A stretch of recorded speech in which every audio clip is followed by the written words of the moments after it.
محمد حمزہ تاری ہے، میں خانہ در میں رہتا ہوں۔ میرا امیر اہل سنت سے یہ سوال ہے کہ جو گوگل پہ تصویر آتی ہے غوث پاک کی، کہ وہ صحیح ہے، اصلی ہے، نقلی ہے؟ جو تصویر آتی ہے غوث پاک رحمۃ اللہ تعالی کی، وہ بازار میں جو ملتی ہے، بازار میں بھی ملتی ہے، نیٹ پر بھی سرچ ہوتی ہے، وائرل ہوتی ہے، تو وہ جو ہے وہ اصلی ہے نقلی ہے، کیا ہے وہ؟ ہم تو انہیں کے زمانے سے دیکھتے آ رہے ہیں، وہ یہیں سے اٹھا کر کسی نے نیٹ پہ ڈال دی ہوگی۔ میرے پیر و مرشد شہنشاہ بغداد حضور غوث پاک رحمۃ اللہ علیہ کو تو صدیاں بیت گئیں وفات کو، اس وقت کیمرہ تھا کہاں؟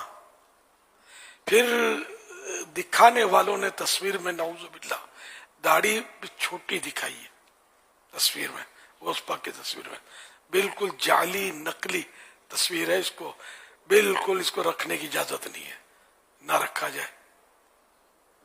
اس طرح اور بزرگوں کی بھی تصویریں لوگ فریم میں کراتے ہیں اور کیا کیا کراتے ہیں، تو یہ اس طرح جائز نہیں ہے گھروں میں تصویریں جانداروں کی اس طرح لگانا۔ ہاں کوئی پرفیکٹ کسی بزرگ کی تصویر ہے، یقینی یعنی پرفیکٹ ہے، جیسے درست تصویر، تو وہ بھی اس کی بھی پرنٹ آؤٹ کر کے نہیں رکھ سکتے۔